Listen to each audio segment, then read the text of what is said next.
1991 was a year of transition, contradiction, and controversy for the World Wrestling Federation. On one hand, the promotion retreated into old habits, relying on aging stars and outdated storylines that generated significant backlash.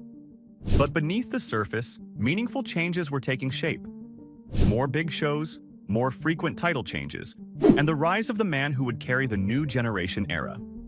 This was also the year that planted the seeds for the darkest period in WWE history, as legal troubles began brewing that would fundamentally reshape the wrestling landscape. And yet, despite all of this, many fans still regard 1991 as one of the best years in WWE history. Why? Let's find out.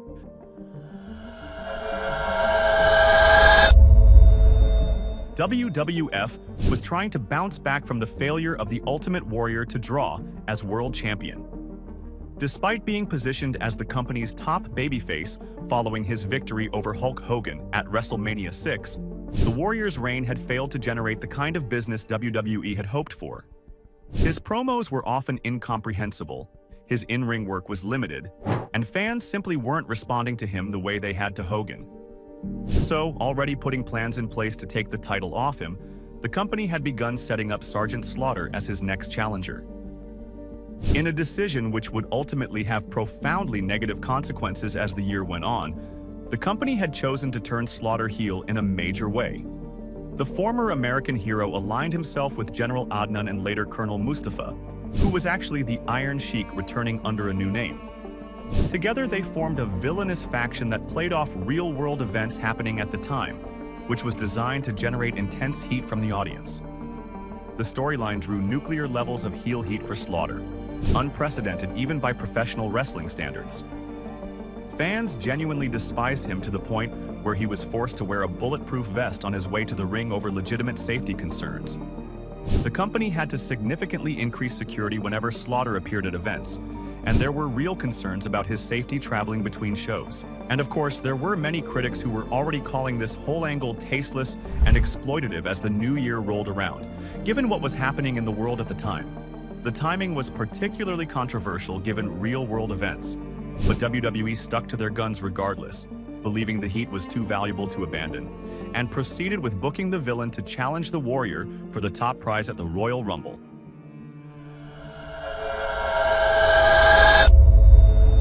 The Royal Rumble took place on January 19, 1991, and it would prove to be a pivotal night for the WWE Championship picture. This was the night that Sergeant Slaughter mercifully put an end to the disappointing reign of the Ultimate Warrior, after a screwy finish saw Macho Man Randy Savage get involved and cost the now former champion his title. Savage, who had been feuding with the Warrior over allegations that he had cost him matches in the past, interfered by shattering his royal scepter over the champion's head, allowing Slaughter to capitalize and win the WWE Championship for the first and only time in his career. This interference would see both Savage and Warrior spin off into their own heated feud that would culminate at WrestleMania. Elsewhere on the show, a young Shawn Michaels would continue his slow rise to the top when he and Marty Jannetty, collectively known as the Rockers, defeated the Orient Express in a fast-paced tag team contest that showcased their incredible athleticism. After that, Virgil would finally decide he'd had enough of the Million Dollar Man's constant bullying and humiliation when he turned on his boss after a tag match between them and Dusty and Dustin Rhodes.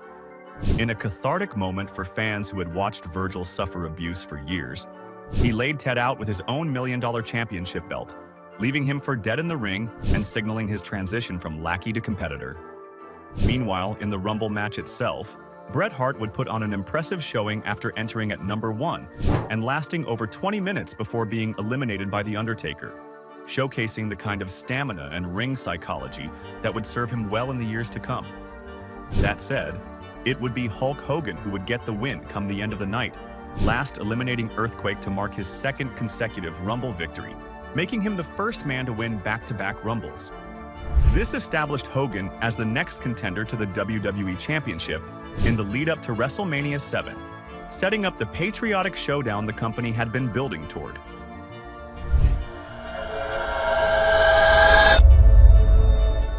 That show, as it turned out, would have its own significant troubles behind the scenes, partially due to the blowback from the controversial storyline, and partially due to general waning fan interest in the product.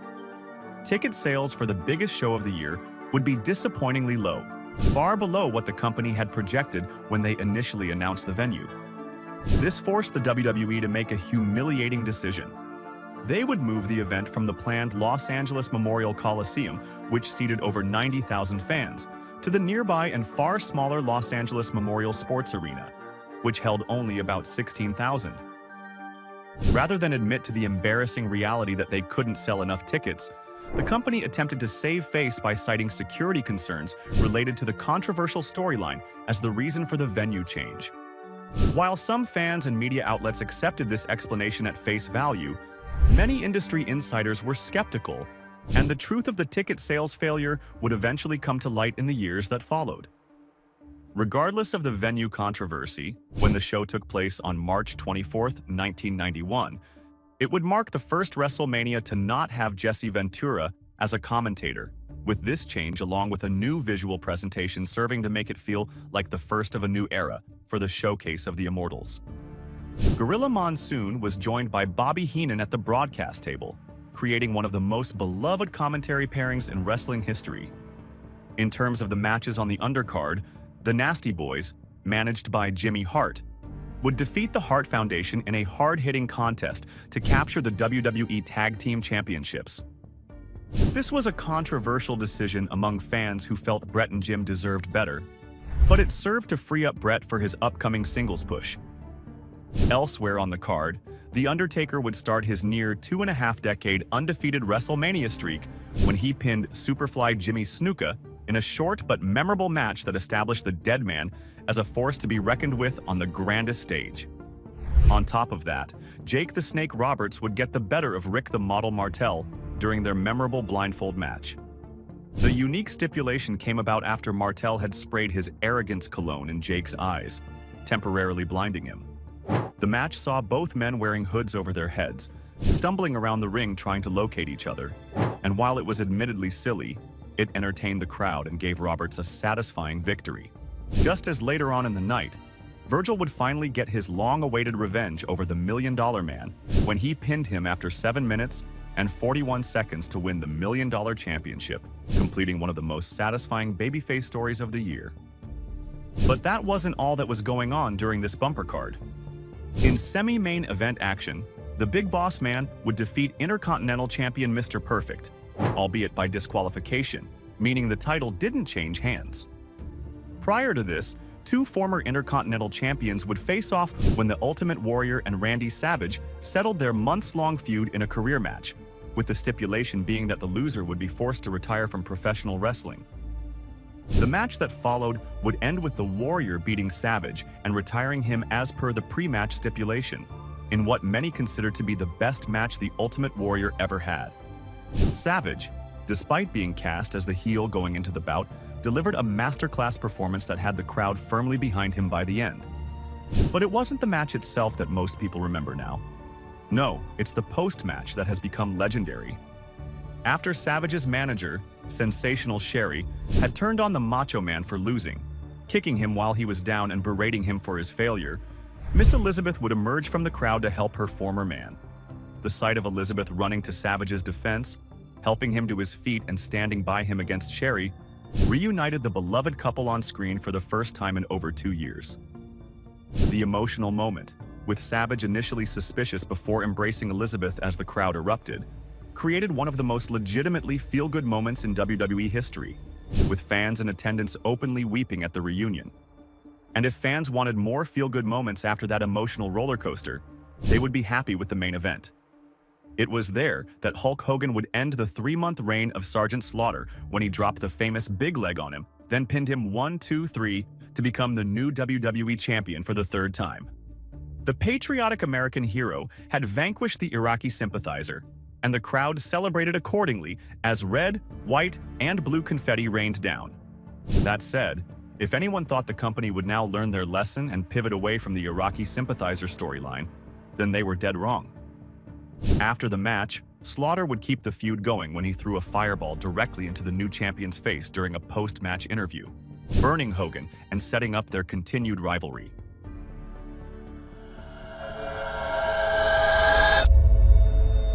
While the Hogan-Slaughter feud continued to bubble away in the months following WrestleMania, Randy Savage would honor the stipulation of his match against the Ultimate Warrior. He eased into retirement, taking up a position on color commentary alongside Vince McMahon and later Roddy Piper, beginning his new role just days after WrestleMania. Additionally, after their failure to hold on to the tag titles at WrestleMania, the Hart Foundation would officially split up, allowing Bret to finally go off on a singles run that would see him rise to the next level before the summer was out. Jim would eventually find himself on the opposite side of his former partner, turning heel and aligning with various managers. But it was Bret's singles career that would prove to be the more historically significant development. Despite the Hitman's growing popularity with audiences, he would not be part of the UK-only show UK Rampage 1991 on April 24th. Instead, fans at the London Arena would see Hulk Hogan successfully defend his newly won title against Sergeant Slaughter in the rematch from WrestleMania. The bout was designed to give British fans a chance to see the red and yellow Hulkamania machine in action, and to continue building the Hogan-Slaughter program for American audiences. Below them on the card, the British Bulldog, Davey Boy Smith, would get a big home country victory over the Berserker, John Nord, in a match designed to showcase the local hero. And Shawn Michaels would continue his rise when the Rockers once again defeated the Orient Express in exciting tag team action. While the action in the ring was proceeding as planned, backstage, significant fires were heating up that would eventually threaten to consume the entire company. WWE was in the process of moving to Titan Towers, their new corporate headquarters in Stamford, Connecticut, consolidating their operations in a single, more professional location. They were simultaneously trying to manage working relationships with various international promotions, including Eastern Promotions, Super World of Sports, and WWE Japan, regularly sending over big stars such as Randy Savage and Earthquake in a continued talent exchange. Perhaps more importantly than these business developments, however, the summer of 1991 also marked a turning point in what would become the darkest chapter in WWE history. Former WWE ringside physician Dr. George Zahorian had been indicted on federal charges related to the illegal distribution of anabolic steroids and other controlled substances. Zahorian had been a fixture at WWE events for years, providing medical services to talent and, as it would later be revealed, supplying many wrestlers with performance-enhancing drugs. Zahorian would be found guilty on 12 counts, including 8 counts of illegally selling anabolic steroids and 4 counts involving painkillers. Several WWE superstars testified during the trial, and among those named in connection with Zahorian's activities were established stars like Hulk Hogan, Roddy Piper, and Rick Martel. While the WWE steroid trial that would directly implicate the company's leadership wouldn't come for another 2 years, the Zahorian conviction marked the point that things really started to hit the fan, and many behind the scenes grew increasingly worried about what was on the horizon. The era of the roided-up muscle men was about to come to a crashing end, though the full consequences wouldn't be felt until the following year. In the ring, however, all the focus remained on the next big show of the year that was happening on August 26th. It was there, in front of a much healthier crowd of approximately 20,000 people inside the legendary Madison Square Garden, that SummerSlam 1991 would take place. The event would be dubbed The Match Made in Heaven and The Match Made in Hell, references to its 2 main event attractions. On that card, significant changes would come to the championship picture. The Legion of Doom, Hawk, and Animal, 2 of the most physically imposing and popular tag team wrestlers in the world, would defeat the Nasty Boys to become the new WWE Tag Team Champions. Their victory was immensely popular with fans who had been clamoring for the Road Warriors to hold WWE Gold since their arrival in the company. Additionally, Virgil would beat the $1 Million Man once again, this time winning the $1 Million Championship from him in their SummerSlam rematch. The victory cemented Virgil's transformation from bullied servant to legitimate competitor, even if his momentum would eventually stall in the months to come. But undoubtedly, the most significant title change of the night came when Bret Hart reached the next rung on the ladder to the top. In what was undoubtedly the match of the night and perhaps the match of the entire year, Bret Hart faced Mr. Perfect, Curt Hennig, for the Intercontinental Championship. Perfect had been dealing with a legitimate back injury that had kept him out of action for much of the year, and this would be one of his final matches as a full-time competitor. The two men delivered a technical masterpiece that showcased everything that made both performers special, with Perfect selling his back injury throughout while Hart picked him apart methodically with his signature offensive arsenal. The psychology of the match was exceptional, with Hart targeting the injured back while Perfect fought through the pain to deliver his trademark offense. After 18 minutes and 4 seconds of incredible wrestling, Hart locked in the sharpshooter submission hold and forced Perfect to tap out, becoming Intercontinental Champion for the first time in his career.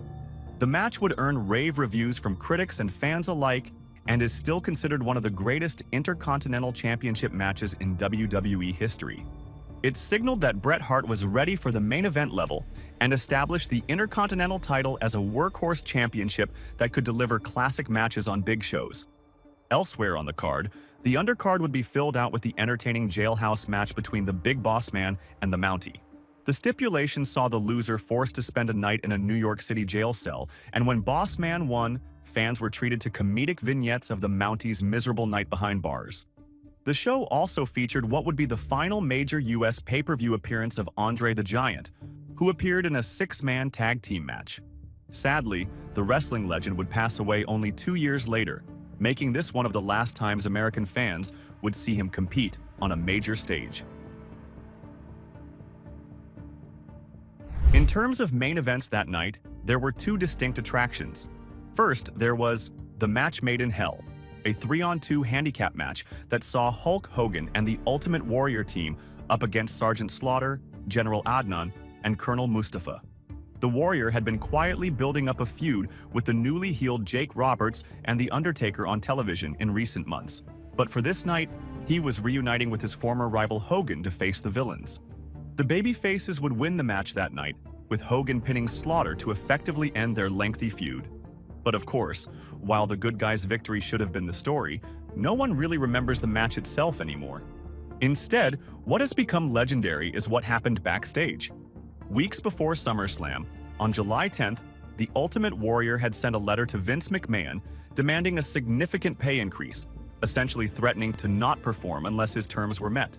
With the show's main event already advertised and no time to make alternate arrangements, McMahon felt he had no choice but to agree to the Warriors' terms temporarily. However, the WWE boss felt this was done under duress, a form of contractual extortion that he didn't have to honor once the crisis had passed.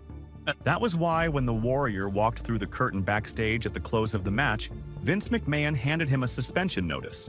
The Warrior refused to accept the suspension, and the dispute escalated until he formally resigned in October 1991.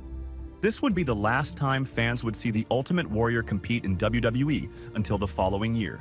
The controversy sent shockwaves through the locker room and marked the end of one of the most unique and polarizing characters in wrestling history, at least for the time being. Luckily, the other main event was a much happier affair. The Match Made in Heaven saw Randy Savage and Miss Elizabeth have an in-ring wedding ceremony, with the real-life married couple now making it official in kayfabe as well. The ceremony was presided over by an actor playing a minister, with various babyfaces in attendance to celebrate the happy occasion. It was a feel-good moment designed to capitalize on the goodwill generated by their WrestleMania reunion. Unfortunately, at the wedding reception that followed the ceremony, Jake Roberts and The Undertaker would make their presence felt when they crashed the proceedings. Roberts presented the couple with a gift box, which, when opened, revealed a live cobra inside. The snake struck at Elizabeth, sending her into hysterics and causing chaos at the reception. The angle allowed Savage to justify coming out of retirement soon thereafter to get his revenge on the dastardly snake. In the remaining aftermath of SummerSlam, Sergeant Slaughter would finally see the error of his ways when he turned babyface once again. WWE felt there was no more heat left in the controversial storyline, so the company pivoted him back to the patriotic hero he had been before.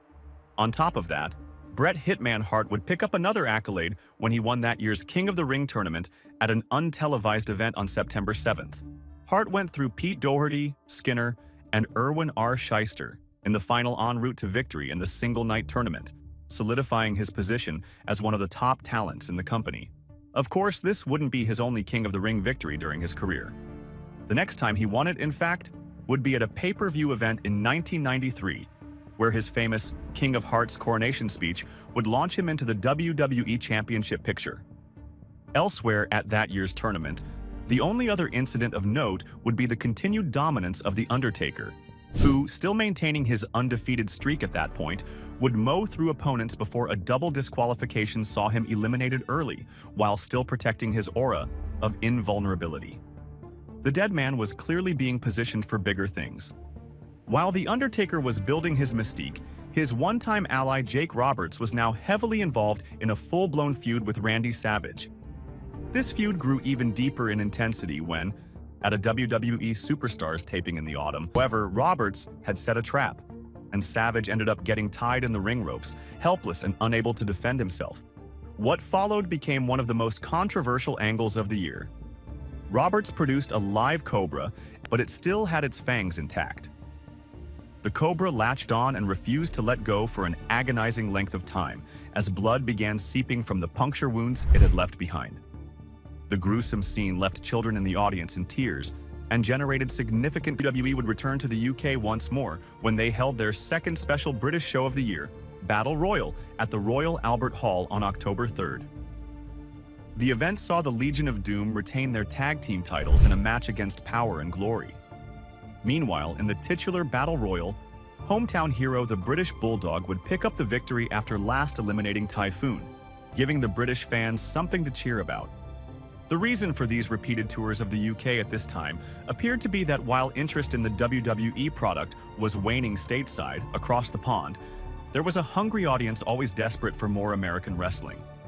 This overseas enthusiasm would ultimately lead to SummerSlam 1992 being held at Wembley Stadium in front of a crowd of over 80,000 people the following year, one of the largest crowds in WWE history. But the Royal Albert Hall show would perhaps feature a moment of even greater historical importance, as it would mark one of the first big WWE appearances of Ric Flair, widely considered the greatest professional wrestler of all time.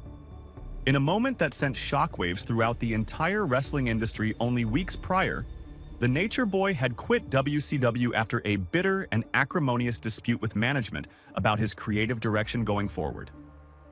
The company's executive vice president at the time, Jim Herd, had increasingly clashed with Flair over his character and presentation. Herd wanted Flair to cut his iconic blonde hair, change his ring name to Spartacus, and adopt a Roman gladiator gimmick complete with a single earring. For Flair, who had spent decades building his reputation as the limousine-riding, jet-flying, kiss-stealing, wheeling-dealing son of a gun, the proposed changes were not just insulting, but demonstrated a fundamental misunderstanding of what made professional wrestling work. He refused, and the relationship deteriorated to the point of no return. Making matters even more dramatic, Flair was in possession of the WCW World Heavyweight Championship at the time of his release. Rather than return the physical belt to the company, Rick simply brought it with him to New York. With Bobby, the Brain, Heenan now managing him, Flair would proclaim himself to be the real world's champion, not some fake pretender, like he believed Hulk Hogan to be. The sight of Flair holding up the big gold belt on WWE television while disparaging Hogan seemed to be sowing the seeds of an eventual dream match between the two icons to determine who truly was the best professional wrestler in the world. Before the Hogan-Flair dream match could really get going, however, the Hulkster would have to contend with another challenger first. At the November 27th Survivor Series, held at the Joe Louis Arena in Detroit, Hogan would be forced to defend his WWE Championship against the new #1 contender, The Undertaker. After only a year on the roster, the Dead Man had become such a massive hit with fans that he was already being placed in the main event title picture, a testament to how effectively the character had connected with audiences. That said, given Hulk Hogan's reign of dominance over the past decade and the fact that he'd only just won the belt back at WrestleMania 7 months earlier, most observers believed the champion would somehow find a way to overcome the odds as he always did. The Undertaker, while immensely popular, was still relatively new and untested in the main event scene. Surely Hogan wouldn't drop the title to him. In the end, though, when the time for the match came, The Undertaker continued to be just as undefeatable as his manager, Paul Bearer, had repeatedly promised everyone he was. The Dead Man's supernatural mystique, combined with his impressive physical presence and surprisingly solid in-ring abilities for someone of his size, made him a compelling challenger. With a little help from Ric Flair, who had been lurking at ringside throughout the match waiting for his opportunity, and a well-placed steel chair shot to Hogan's back, The Undertaker would hit the champion with a devastating tombstone piledriver, then pin him in the middle of the ring to capture the WWE Championship and start his first reign on top of the mountain. The crowd sat in stunned silence as the new champion, guided by the eerie glow of Paul Bearer's urn, celebrated his shocking victory. It was a moment that demonstrated WWE was willing to take chances with newer talent, even if it meant temporarily dethroning their golden goose in Hulk Hogan. The Undertaker's championship victory, while it would prove to be short-lived, established him as a legitimate main event player who could compete for the top prize going forward. While the main event title change dominated the headlines, the remainder of the Survivor Series show would be primarily made up of traditional 4-on-4 elimination tag team matches. The newly babyface Sergeant Slaughter would cement his good guy status once again in one of these contests, teaming with Hacksaw Jim Duggan, the Texas Tornado Kerry Von Erich, and Tito Santana to defeat Colonel Mustafa, the Berserker, Skinner, and Hercules. Elsewhere, the Nature Boy would hit the ring himself in elimination action, continuing the television feud he'd been brewing with Rowdy Roddy Piper. Flair teamed with the Mountie, the $1 Million Man, and the Warlord to defeat Piper's team of Bret Hart, the British Bulldog, and Virgil.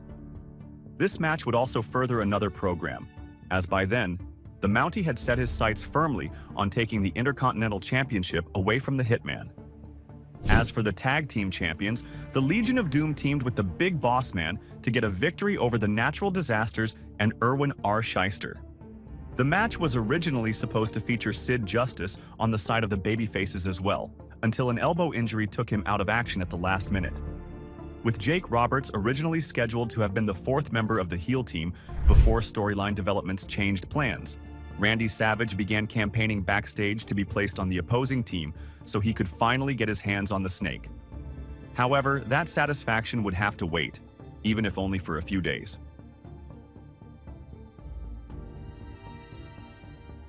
In an interesting promotional experiment, the WWE had decided to try running another big pay-per-view event in 1991, one which would take place just 6 days after Survivor Series in San Antonio, Texas. This effectively made Survivor Series the go-home show for the December 3rd event, which was given the straightforward title, This Tuesday in Texas.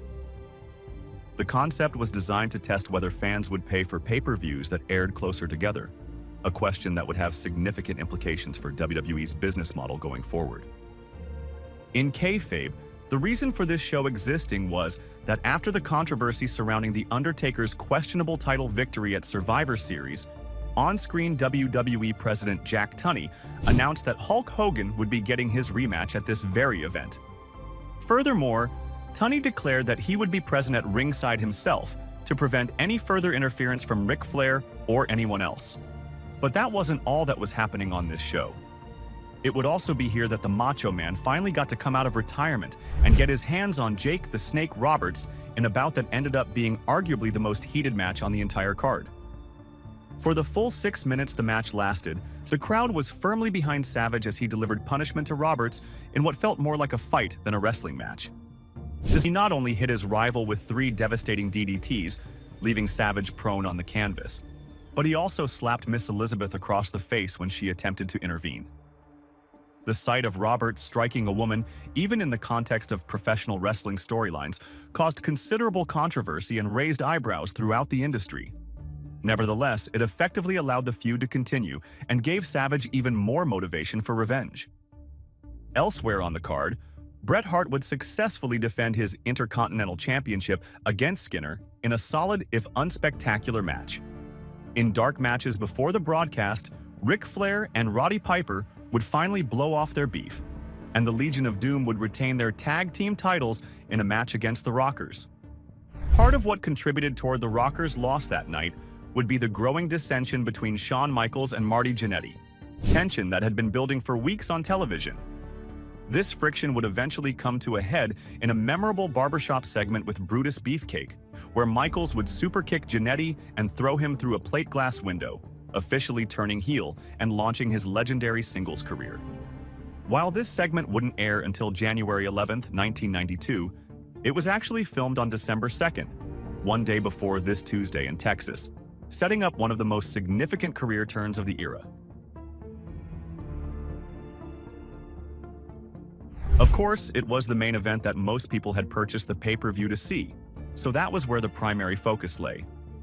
With the Hulkster and the Phenom finally hitting the ring at the end of the show for their championship rematch, excitement was at a fever pitch. The match that followed would give fans exactly what they wanted. For the next 13 minutes and 9 seconds, both men would go to war in a brutal contest that saw Hogan fighting for his legacy against the seemingly unstoppable force of darkness. About midway through the proceedings, Ric Flair would once again appear at ringside, seemingly intent on interfering just as he had 6 days earlier at Survivor Series. However, with Jack Tunney positioned at ringside specifically to prevent such interference, Flair was thwarted from getting directly involved. Though that didn't stop Hogan from making doubly sure by smacking the Nature Boy across the back with a steel chair himself. This caused Flair to fall into Tunney, leaving both men knocked out at ringside in a heap. With the authority figure incapacitated, Hogan took matters into his own hands. The challenger stopped Paul Bearer from interfering when the manager attempted to strike him with his trademark urn. From there, Hogan would take possession of the urn itself, opening it and emptying its ashy contents directly into the face of the Undertaker. Blinded and disoriented by the mysterious ashes, the champion was left vulnerable, allowing Hogan to hit the leg drop and make the cover for the pinfall, winning the WWE Championship for the 4th time in his legendary career. That said, this 4th reign on top for the Hulkster wouldn't last long at all. Given the once again controversial nature of the finish, with Hogan having used the urn's contents to blind his opponent, WWE President Jack Tunney would strip him of the championship just days later, declaring the title vacant. Tunney announced that a new champion would be determined at the upcoming Royal Rumble in January 1992, with the Rumble match winner being crowned the new WWE champion. It was a hell of a cliffhanger to end the year on, one which did its job in getting fans excited to return for the Royal Rumble the following month. The prospect of anyone in the Rumble match potentially walking out as WWE champion created genuine intrigue and unpredictability that had been missing from the title picture during Hogan's dominant years. However, 1992 would end up being one of the most difficult years in the company's history, as the steroid scandal that had been brewing since Dr. Zaharian's conviction would fully explode.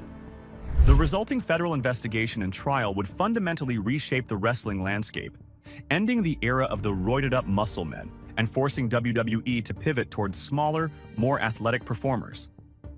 Many top stars would leave or be pushed down the card as the company desperately tried to distance itself from its steroid-fueled past.